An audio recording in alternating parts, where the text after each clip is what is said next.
You want the straight skinny? You want the real story? History on the Highway was made for you. True stories about real people and American tales right off the road. Sometimes from the blacktop, sometimes from the roadhouse, but always just as straight and true as chrome and steel. Throttle up, baby. This is History on the Highway.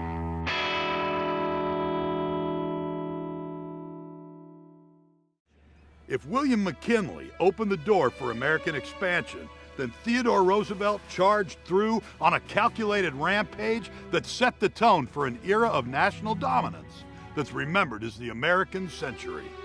In both domestic and foreign policy, TR was visionary, proactive, and irresistible.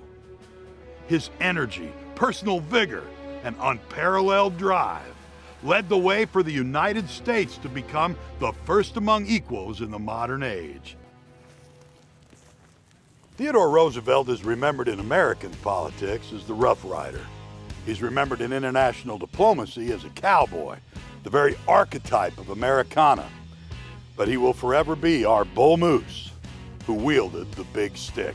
In fact, Theodore Roosevelt was the man that made the American Navy a powerful tool of foreign policy. In fact, once he sent his great white fleet on a world tour of goodwill. But really, the Navy was sent out to sea to influence diplomacy and weigh in on foreign affairs. In fact, Theodore Roosevelt is the first American president to win the Nobel Peace Prize for his inimitable way of negotiating. Back at home, Roosevelt was known as the Trust Buster.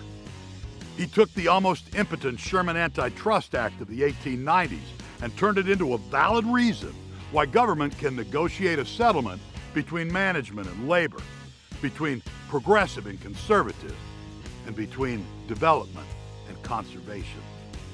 Throughout his life, Theodore Roosevelt wore many hats: athlete, student, newspaperman, warrior, governor, president. But before everything else, Roosevelt was a family man. His family meant the world to him. And it's kind of funny that this tough guy president is ironically and iconically remembered by the teddy bear. Now, Roosevelt is known to have, he's probably shot about everything that walks, slithers, or crawls at some point in his life. But there was a time in Mississippi on a hunt that he refused to shoot. Yes. So the guides that were taking him on this particular hunt, they hadn't seen anything. And they were like, well, we've got the President of the United States. We've got to get him something. So they actually saw a bear and they chained it. They captured the bear. So they said, look, Mr. President, there you go. And he said, no, that's not fair. It's not a fair hunt. I can't do that. And he refused to shoot the bear. Well, cartoonists got a hold of this, and they just had a field day writing up cartoons of Theodore Roosevelt saying, no, I must not shoot the bear, and the bear chained, and now it became a little cub. The Ideal Toy Company then got a hold of this and called him and said, well, Mr. President, could we make a teddy bear, name a teddy bear after you, name a bear after Teddy? And he said, well, no one's going to want to buy that, but fine. Well, run with it, boys. Exactly. And to this day, that is the most popular stuffed animal, is still the teddy bear. Hey, Tim. Hey. Good to see you. Good to see you, Lee. All right. It's even better this time. Yeah. What was Theodore Roosevelt like as a young man? As a young man, very frail, very weak, asthmatic, had to be schooled at home. Didn't go to school outside with other boys and girls, spent most of his time in the home, and was a quiet kid. What did Roosevelt do to overcome his weaknesses? Well, the asthma was a real problem, and when he was about 13, he was taking a carriage ride, a stagecoach ride, and he was bullied terribly. And it really kind of turned things around for him in his mind, and kind of clicked that he needed to do something to defend himself. That, coupled with his asthma, his father really encouraged him to build himself up physically as well as intellectually. And once he started that, that was kind of put him on the path, on the road to the strenuous life, as we like to call it. Mm-hmm. What was Roosevelt's relationship with his father like? He idolized his father. He looked up to him. He later said in his life that he was the greatest man he ever knew. He took on a lot of his father's interests and added them to his own.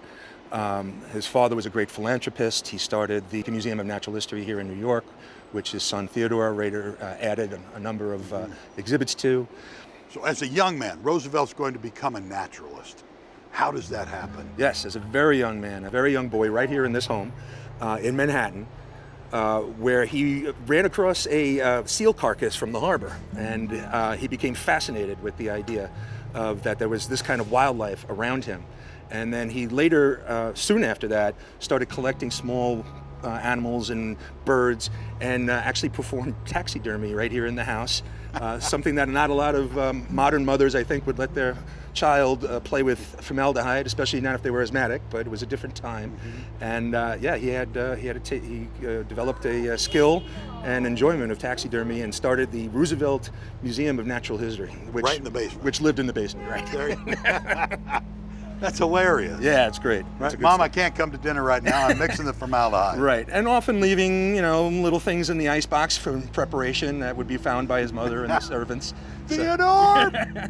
That's hilarious. Yeah, That's great. So as a young man, Roosevelt, he's still of primary school age.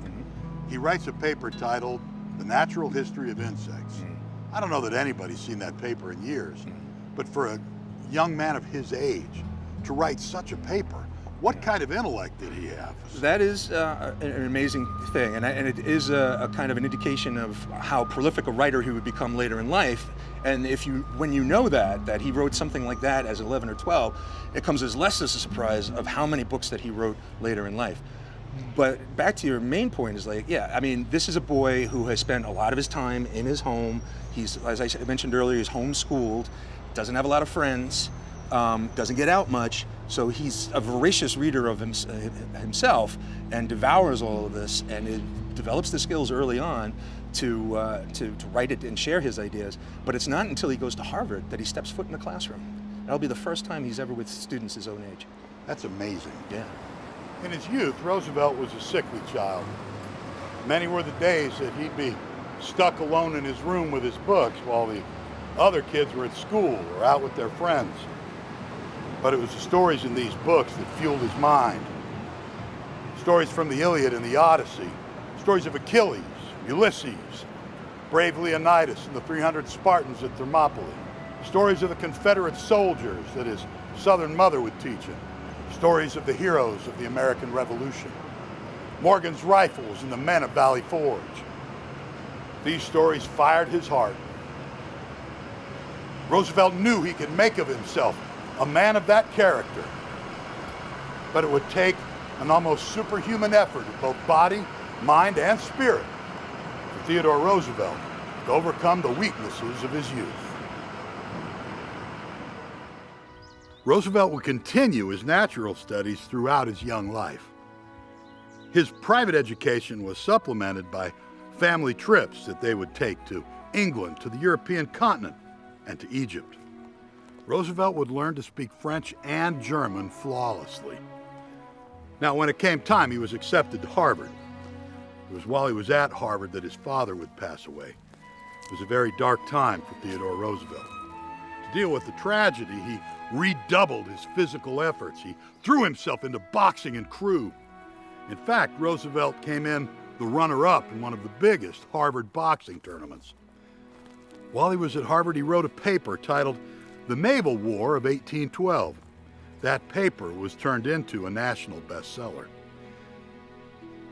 Roosevelt was a very popular author.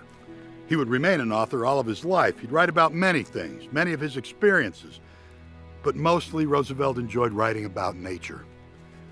Roosevelt had an incredible intellect, and he would graduate from Harvard with a BA in liberal arts with the highest honors. After graduation, Theodore Roosevelt would marry young Alice Lee. She was a New York socialite with piercing blue-gray eyes and long, wavy golden hair. Theodore thought she was an angel.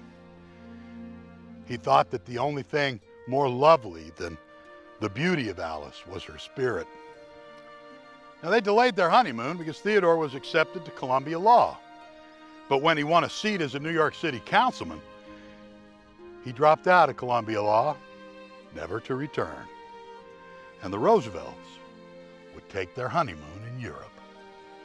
When they returned, they moved in with Theodore's mother, Martha Bullock Roosevelt. She was known as Mitty. And not long after, one of the happiest days in the Roosevelts' lives occurred. Their young daughter, Alice Lee, was born on February the 12th, 1884. 2 days later was one of the blackest days in the life of Theodore Roosevelt. Both his wife, Alice, and his mother, Mitty, would pass away. In Theodore Roosevelt's diary that day, the only thing written is a big black X, and the notation that reads, "The light has gone out of my life." Soon, Roosevelt threw himself back into politics. He'd run for state assembly. He'd run for mayor of New York. He'd campaign for any Republican seeking office. Roosevelt was always about reform, even inside of the Republican Party. In 1888, he successfully campaigned for President Benjamin Harrison, and Harrison rewarded Roosevelt's loyalty with an appointment to the Civil Service Commission. Roosevelt would keep that until 1894. It's then he was elected president of the New York City Police Commission, and Roosevelt would radically reform the New York City police force. In 1897, President McKinley would name Theodore Roosevelt as Undersecretary of the Navy. Roosevelt quickly sized up the international situation, and he prepared the United States Navy for war on two fronts, for action in the Pacific against the Philippines and action in the Caribbean against the island of Cuba. Now, Roosevelt himself would be absent from politics and from the Department of the Navy during the war. He didn't have time for that sort of thing. He was busy commanding the Rough Riders. When Roosevelt returned home, his popularity was sky high. It was so high, in fact, that he became the governor of New York. Now, Roosevelt, like I said, was always about reform. And that was driving the Republican Party leadership in the state of New York up the wall. So these guys finagled to get Roosevelt on the McKinley ticket in 1900 as the vice president, so he couldn't run for governor again. McKinley himself was a little upset. He didn't trust Roosevelt. He knew Roosevelt's popularity was through the roof. He knew that Roosevelt was a fiercely independent man. He saw him kind of as a loose cannon. But because of Roosevelt's popularity, McKinley again was reelected to president. But in September of 1901, Theodore Roosevelt had to assume the mantle of presidency. William McKinley had been assassinated by a Serbian anarchist. Subscribe now. It's history with attitude and the American story with an edge.